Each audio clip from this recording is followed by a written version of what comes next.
Patriote m'a envoyé la sortie du sondage de l'Afro-Baromètre, où il y a plus de un tiers des Togolais qui souhaitent fuir le pays à cause de l'économie, à cause du pouvoir économique. Et quand vous voyez l'histoire de ce jeune homme, c'est l'histoire de la plupart des jeunes de ce pays. Pourquoi on doit être obligé? Malgré qu'on a des initiatives, malgré qu'on a des diplômes, malgré qu'on a une formation en main, on essaie de mener de manière alternative un projet, une activité. Et qu'est-ce qu'on a? On est empêché de développer nos projets, nos initiatives, et on est obligé de prendre des risques. Il sait qu'en allant en Russie, il sait qu'en allant s'enrouler, il peut perdre sa vie, mais il voit que c'est mieux qu'en restant dans son propre pays. Les gens prennent la voie de la mer. Ils savent qu'ils vont mourir, mais ils préfèrent ça plutôt que de rester dans son pays. Si vous savez à quoi être dans son propre pays et de vivre comme moins qu'un animal, à quoi être dans son propre pays et de ne pas pouvoir avoir 1 000 francs pour pouvoir s'acheter à manger, ou bien être incapable de trouver 5 000 francs quand ton enfant tombe malade.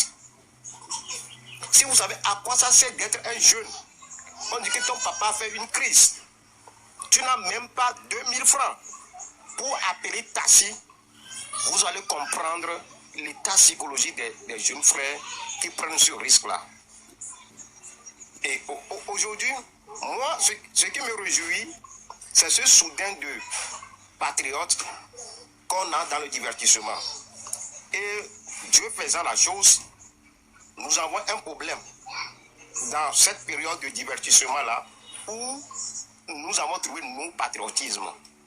Je pense que après avoir terminé notre patriotisme dans le divertissement aujourd'hui, dans cette journée-là, demain, nous allons, en tant qu'être humain, nous mobiliser pour que notre frère puisse revenir.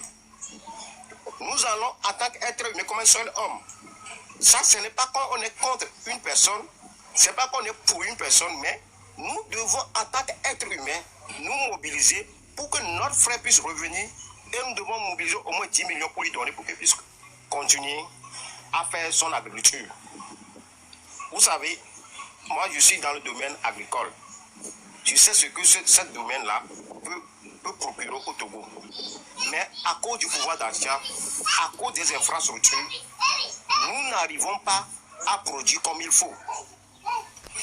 Donc, je nous invite. C'est le moment. Quand on dit que ça ne va pas, ce n'est pas une question qu'on est contre qui que ce soit. C'est l'environnement dans lequel nous sommes. Ne nous permet pas à nous jeunes, bien, à nous Togolais de pouvoir développer nos potentiels humains. Regardons les terres arabes que nous avons à Palimé, à Takwame, et au niveau des terres qui sont tout au long du Mono, de l'Outi, de Zion. Toutes ces terres arabes-là, regardons, mais ne sont pas mises en exploitation. Et quand on prend le climat de la Kara, de la région de la Kara, quand on prend le climat de la région de Savane, imaginons le levage qu'on peut faire, le levage des volailles, le levage des pentades qu'on peut faire là-bas. Quand on prend Anéro ici, le levage des lapins, du canard, regardez, parce que ces animaux-là aiment la fraîcheur. Regardons tout ce qu'on peut faire, tout ce qu'on peut produire. Nous avons le marché du Nigeria là-bas. Nous avons le marché de la Côte d'Ivoire là-bas. Et parallèlement le marché étranger.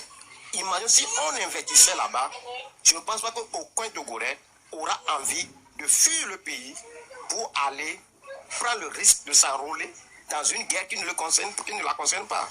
Ou bien de prendre la mer.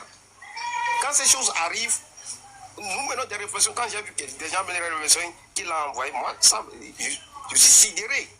Les mêmes personnes vont vous dire qu'ils sont panafricains. Ils vont vous dire qu'ils sont panafricains.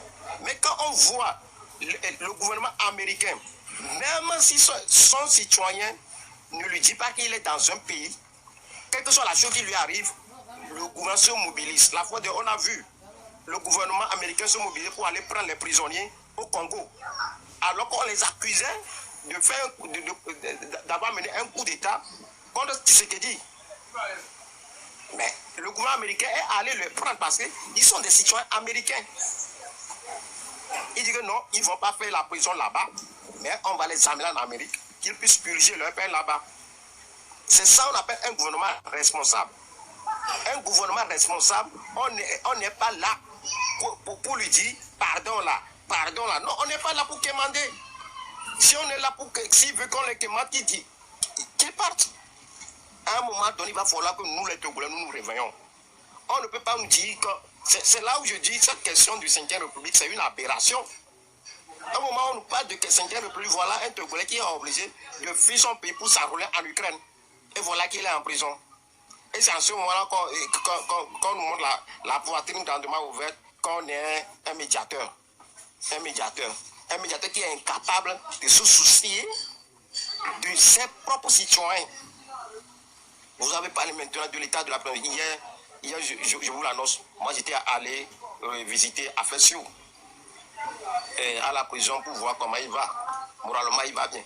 Mais à chaque fois quand vous vous rendez à la prison, vous êtes horrifié, quoi. Parce que vous avez l'impression que nos gouvernants ne réfléchissent pas pour penser une prison à notre environnement. Nos gouvernements ne réfléchissent pas pour savoir en quoi est-ce que même la prison peut apporter un plus au pays. En quoi est-ce que la prison ne doit pas détruire plus les gens qui rentrent en prison. Je connais des jeunes qui sont rentrés en prison après 8 ans. Quand vous les voyez, ce n'est pas de la peine. Parce que l'environnement dans lequel on les enferme n'aide pas les gens à se réintégrer. Si on dit que les gens sont... la prison, c'est-à-dire le contrat social qui est là, les valeurs qui sont là, la personne a un peu perdue, et il va en prison pour qu'on puisse l'amener à réapproprier des valeurs, les contrats qui nous permettent de vivre ensemble. Si on s'en tient à ça, là, il va falloir que ceux qui rentrent en prison sortent avec un meilleur humanisme. C'est là où on dit, quand vous voulez comprendre le degré de l'intelligence, le degré de la vision, de l'humanisme, de la civilisation des gouvernants, il faut voir la manière dont leurs prisons sont. Il faut voir la manière dont la manière dont ils traitent les personnes en situation de handicap. Il faut voir la manière dont ils traitent les personnes âgées. Dans notre pays actuellement, quand vous vous analysez, il n'y a aucun programme par rapport aux personnes âgées. Si nous allons avoir un problème de personnes âgées, ça serait catastrophique. Parce qu'actuellement, la famille n'existe plus. La famille a été cassée en petits morceaux. Avant, les personnes âgées ont la chance de vivre en grande famille. Aujourd'hui, on n'a plus de famille. Alors qu'on n'a aucun programme, aucune vision pour comment on va gérer nos personnes âgées. Et ça, quelle est la solution? On laisse les gens mourir dans des hôpitaux mouroirs. On laisse des gens mourir dans des hôpitaux mouroirs. On a des routes qui tuent. On a la misère qui tue. C'est-à-dire, bon, vous n'avez pas à dépasser 60 ans, et puis on m'a dit qu'on va avoir problème de personnes âgées.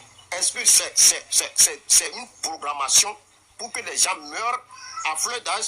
Il suffit de visiter les habits de décès pour voir l'âge que les Togolais meurent.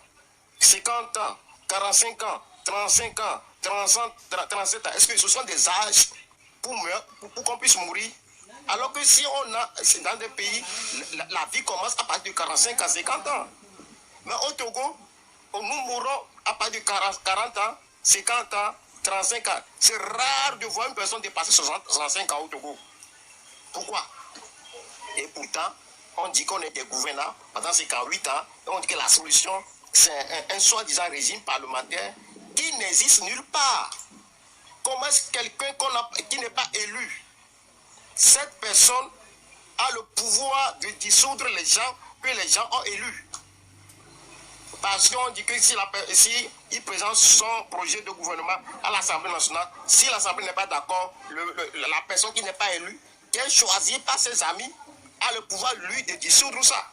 Et on nous dit que c'est quelque chose qui est démocratique, qui va faire évoluer le pays. C'est insensé. Quand on le dit, ce n'est pas insulter des gens. Dans une société, on met en place des institutions, des structures pour permettre à l'homme d'évoluer. Non seulement pour permettre à l'homme, mais pour permettre à la génération future. J'ai l'impression que des gens agissent dans ce pays et tout en mettant des choses qui sont contre l'évolution de leurs propres enfants. Pas tout ce que moi je suis en train de voir là, la prison là, Katanga, quand on revient en 2017, en 2016, le grand Katanga, ces enfants ne vont jamais rêver que leur papa va se retrouver aujourd'hui en prison. Mais aujourd'hui, il est où? Il est en prison.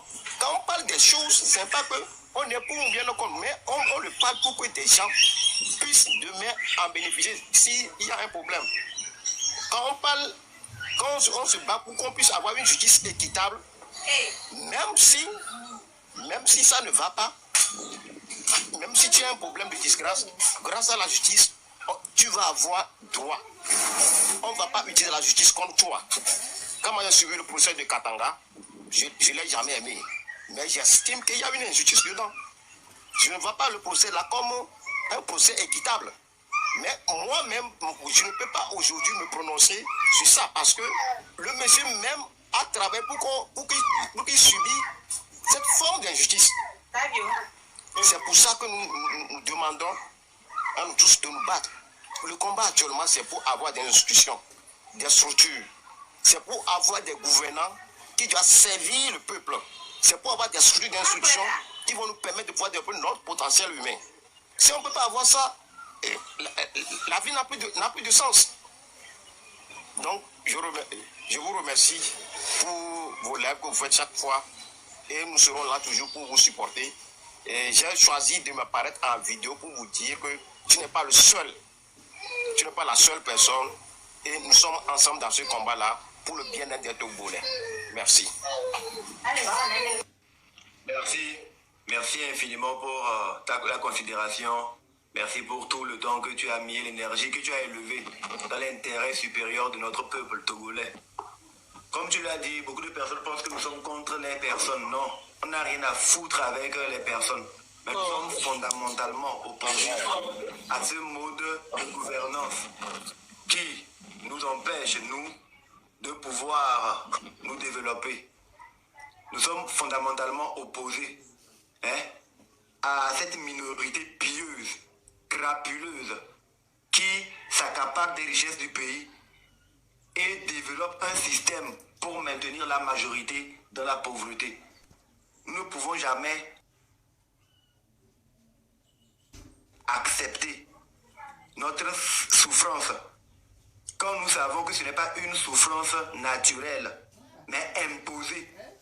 Nous ne pouvons pas accepter nos conditions de vie difficiles quand nous savons qu'il y a possibilité qu'on puisse avoir accès à de meilleures conditions de vie, mais que des personnes se lèvent le matin au soir pour travailler à nous maintenir en l'état d'esclaves.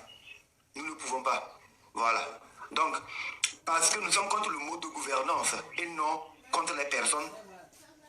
Si le mode de gouvernance veut nous étouffer, nous allons nous battre contre ce mode de gouvernance-là. Maintenant, par ricochet, ce sont des personnes qui incarnent ce mode de gouvernance. Ces personnes doivent comprendre qu'elles ne sont pas plus importantes ou supérieures à la majorité des Togolais que nous sommes. Non. Le Togo existait avant que ces personnes ne viennent sur Terre. Et longtemps après que nous tous, nous ayons quitté la Terre, le Togo continuera par exister. Le Togo est un territoire qui appartient aux ancêtres et à la nature elle-même. Elle n'appartient à aucun individu. Nous sommes de passage. Nous passerons tous. Donc il est impossible qu'on admette que des gens viennent dans ce 21e siècle vis-à-vis nous dire que le Togo c'est leur propriété. Ils vont nous imposer leurs lois. Quand bien même ces lois ne nous avantagent pas. Et nous dire que nous devions nous taire parce qu'ils sont les plus forts. Non. Au prix de notre vie, on va élever les énergies pour dire non, non, non. On ne dira jamais oui. Parce que la vie que ces personnes veulent nous imposer, c'est une sorte de mort en fait. Si on accepte de vivre ici, c'est que nous sommes déjà morts. Et puisque nous sommes déjà morts, autant travailler à ce que notre mort soit utile. Qu'après, qu'on va vouloir se souvenir de nous, qu'on sache qu'est-ce que nous avons fait sur Terre. C'est en étant actuellement vivant dans ces conditions-là que nous devons écrire notre histoire. C'est maintenant, à l'instant T, que nous devons écrire ce que nous souhaitons qu'on retienne de nous une fois que nous sommes partis. Nous avons aujourd'hui, à ce 21e siècle, une chance que Jésus, Mahomet et Bouddha n'ont pas eue. À leur époque, ils exprimaient des idées, des points de vue, mais ils n'avaient pas des canaux pour pouvoir s'immortaliser et laisser des empreintes vivantes comme nous ainsi, pour que le monde se souvienne d'eux. Le monde a évolué. Dieu nous permet aujourd'hui d'écrire notre histoire, de choisir si nous voulons être des pions ou des pionniers, si nous voulons être des leaders ou des suiveurs, si nous voulons faire partie des gens dont on raconte l'histoire ou des gens qui écoutent l'histoire des autres se raconter. Et je pense que chaque peuple, à un moment donné crucial de son histoire, doit pouvoir se lever pour écrire sa propre histoire. Et nous sommes arrivés à cet instant-là où nous, Togolais, nous devons nous comporter comme un peuple pour écrire notre histoire, arracher notre souveraineté et notre véritable indépendance des mains de cette minorité pieuse, des mains souillées de ces compatriotes